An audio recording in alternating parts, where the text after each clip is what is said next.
myself, I. Body, mind, soul. How do I describe Mr. Toastmaster, ladies and gentlemen, and compile 52 years in 5 or 6 minutes? Where do I start? Why do I leave? Why do I tell? Quite a difficult topic for me, but for me, I want to separate or divide it into 3 different aspects. Where the body is just all my life experiences up to now.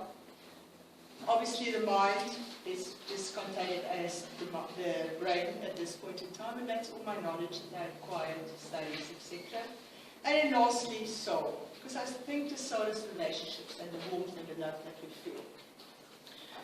So I'm going to try and mingle and intertwine it, because it's very difficult to separate these things from one another.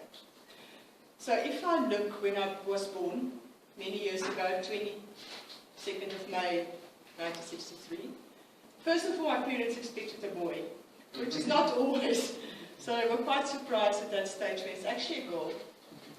And actually, to put the cherry on top of it all, this girl didn't eat meat, an Afrikaans family.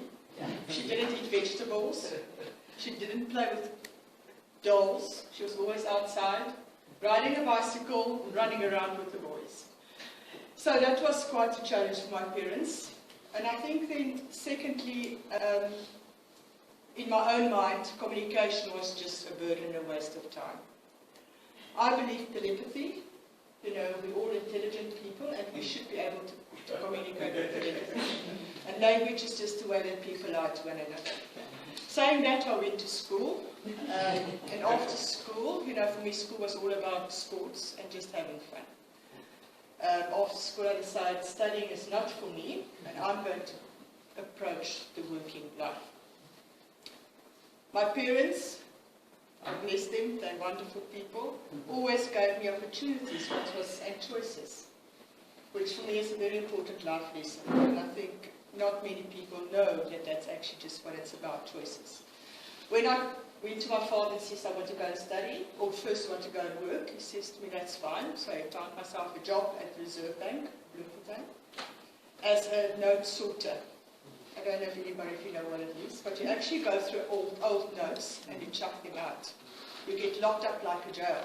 But after a month, I've decided this is not for me. I speak to my father, and he actually said to me, you know, go and study. I was a true student, had fun, and after the university, I had my first job at Truworths. Any girl's family's dream to have a discount on all your clothes and to get a company car as an internal auditor. It wasn't my passion, because I was more about the people. And after a while, I decided, you know, I can't stand running in with my black briefcase into a store, and everybody's petrified and trying to hide. But it did teach me processes and the importance of processes in business. From there, I had another few jobs, but I think then another highlight of my career was when I joined Annetjie, a very innovative kind of company at that stage. We grew the company. I was then later on moved on to MultiChoice, and when I left MultiChoice, I was the HR manager for South Africa. While I was at MultiChoice, I also did 2 honours degrees, one in marketing and the other one in industrial psychology. And after I left MultiChoice, I joined Annetjie, which is an ICT company, as an HR director. I was there for 10 years, and then I also had, once again, I did my master's, and then I decided, once again, a choice in life. At that point in time, I took a 6-month sabbatical, move on, and corporate life was missing. And I joined Peterson & Partners, which is an executive search company at that point in time. Looking at my career, it's wonderful to look back, and I wouldn't have done all of that if it wasn't for the beautiful support that I had from my family, my friends, my parents, my loved ones.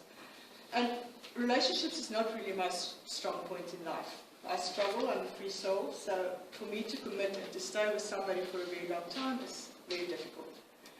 So when my boys were 3 and 6, it was quite a messy divorce, and I'm grateful to say and very blessed that are now 17 and 20, and lovely, big, grown-up boys. And I think for me, once again, that's the only true thing in life, and that's love. The rest of the things are just illusions. We chase money, we chase different things.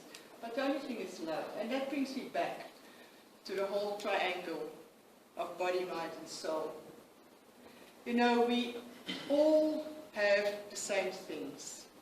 And the only thing that differentiates us from each other is that we choose to have different experiences. I thank you.